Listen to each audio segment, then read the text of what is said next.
and online that comes out as, are you participating in the reposting or this email campaign, or like, what have you done? Right. What are you doing? Right. And you have to perform something.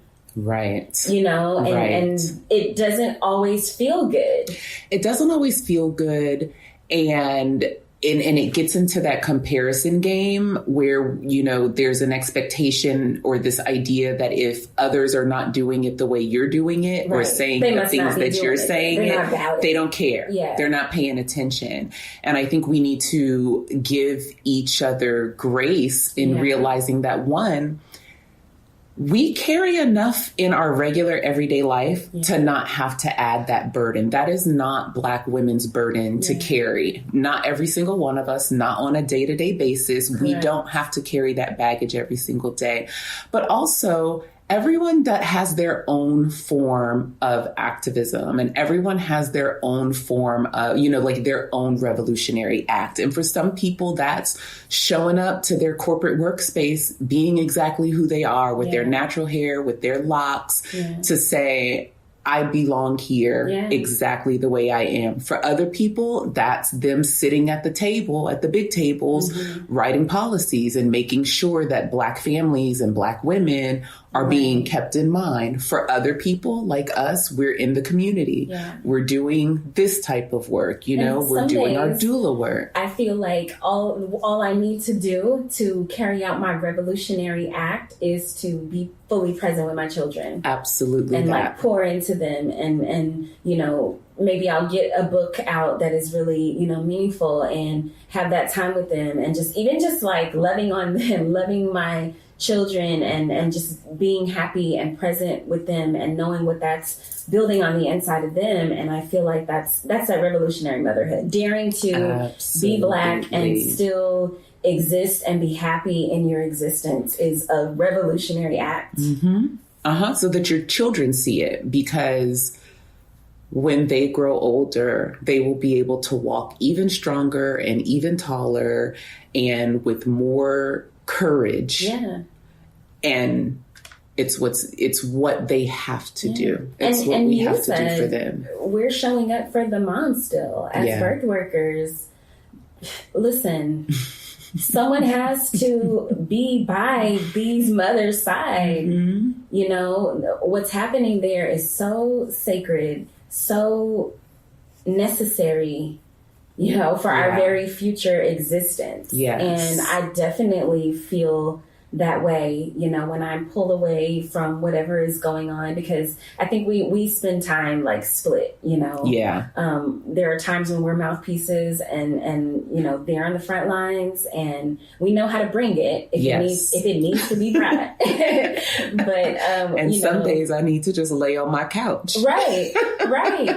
Exactly.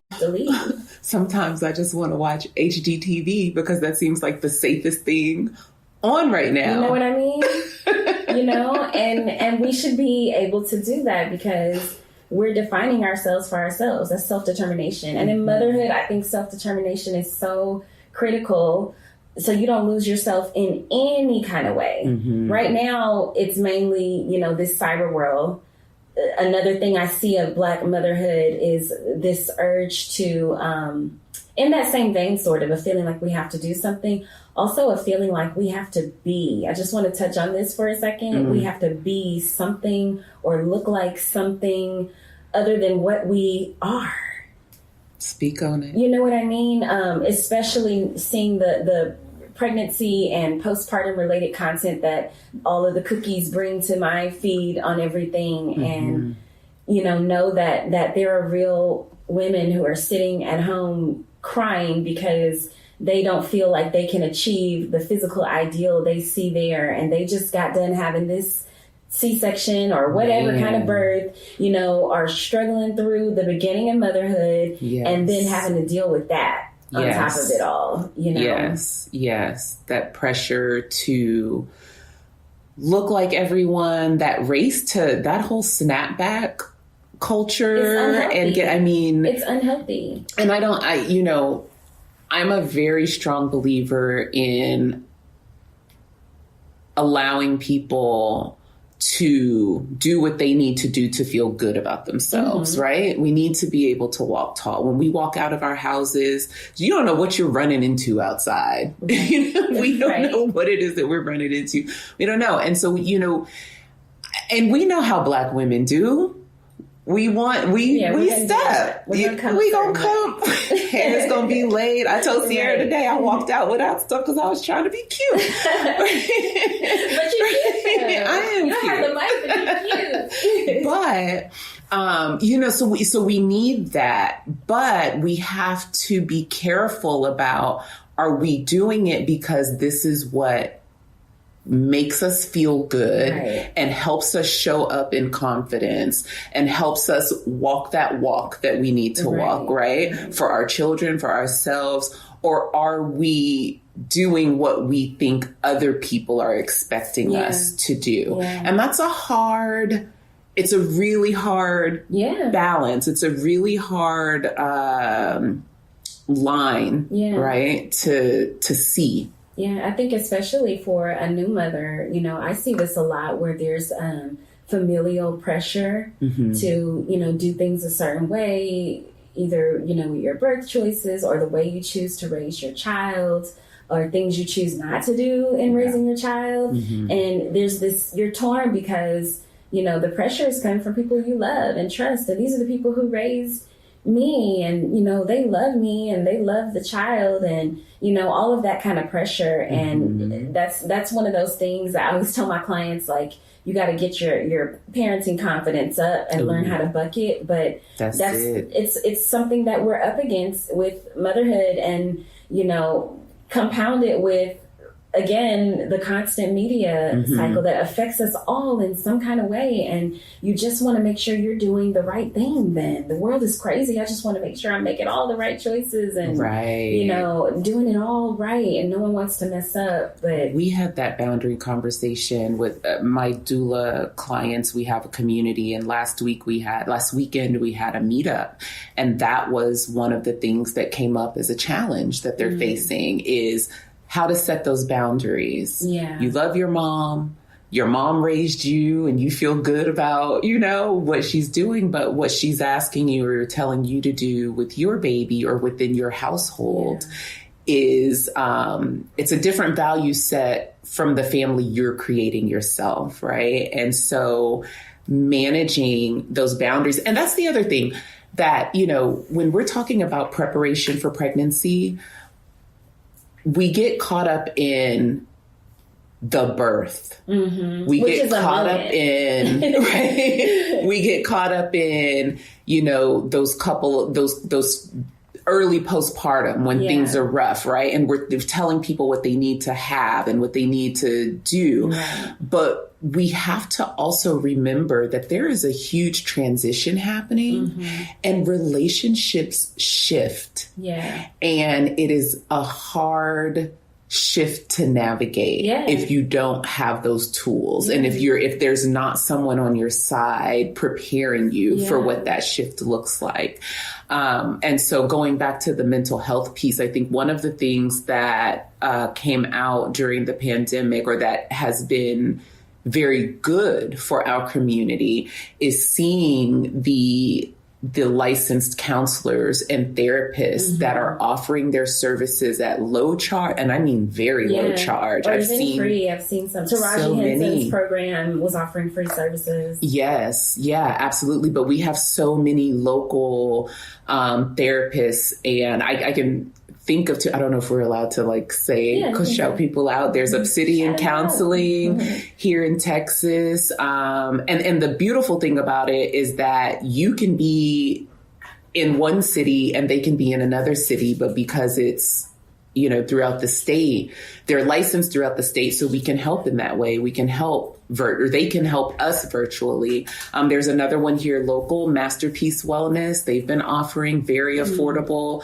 counseling services virtually. Yeah. And so I just encourage you all to tap into those resources. Yeah. They're all over Instagram. So, when you're scrolling, stop scrolling the news, scroll for the help. Right. Look for that. Exactly. And you know what?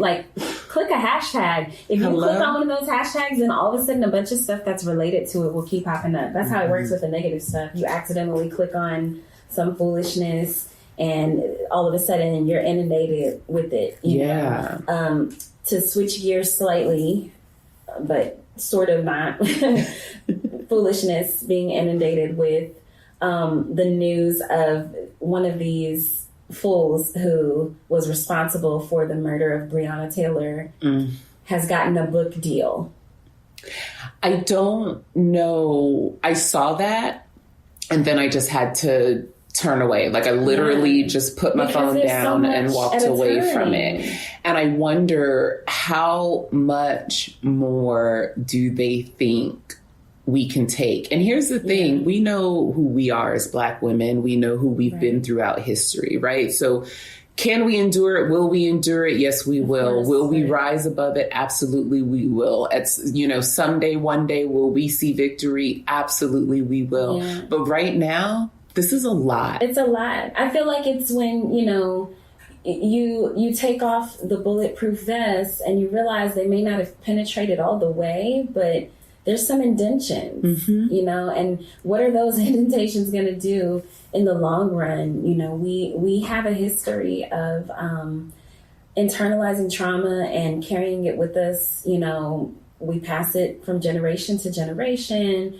And, you know, this time, if we're not mindful of our mental health, yes, we will continue to do that. And your mental health is your physical health. Okay. Yeah. To my pregnant moms, you know, the way you feel will affect what your body is able to do, you know, and everything you feel, you're holding it in your body in some kind of way, pregnant or not. And we have to make sure we're going through cycles of release, which is why we're not going to leave this just, we're not going to just drop everything heavy on you without giving you any tools. We are going to touch on some ways that you can still seek peace, achieve peace, prioritize rest, prioritize yourself. Yep. We're going to take a break real quick. And when we come back, we're going to switch gears and get really current with it. And we're going to discuss Daunte Wright and Oscar Toledo. I will say, if you've been listening with your children, there will be details shared and things that may not be appropriate for your children. So we'll take a break for a few minutes and you have some time to maybe get them into something else. But we're keeping it real on this very special edition of Homeschool the Key of Life on All Real Radio. Stay tuned, stay with me. There's so much more to come. From what I understand on the same force, I say that to say probably very familiar with their procedures, and had on her right hip a gun, black in color, on her left hip a taser, bright yellow in color, and much lighter than the gun. And after 26 years of experience as a police officer, not an understandable mistake to make, but it's claimed that she thought she was tasing him when she put a hole through his chest with her gun. And, you know, so much. There's so much to unpack with that. And it's like, as we're still unpacking the murder of this young father who leaves his family, his mother and father, his girlfriend, his young baby. To be a single mother of this young baby, and I think around 2 years old or even less. As we're processing that, I was telling you I saw something online that said we interrupt the broadcast of news about one police murder to bring you news of another police murder. To bring you news of another one police murder. So there's no and so when you said earlier it seems so heavy and it's only been a week and it seems like it's been so long, it's because we don't catch a break. We don't. And you know, so with Daunte Wright, I mean, I think so much has been said, you know, about this claim with the taser versus the gun. It's so, to me, so blatant. Like, what even needs to be thought about or discussed? I think for me, it's the with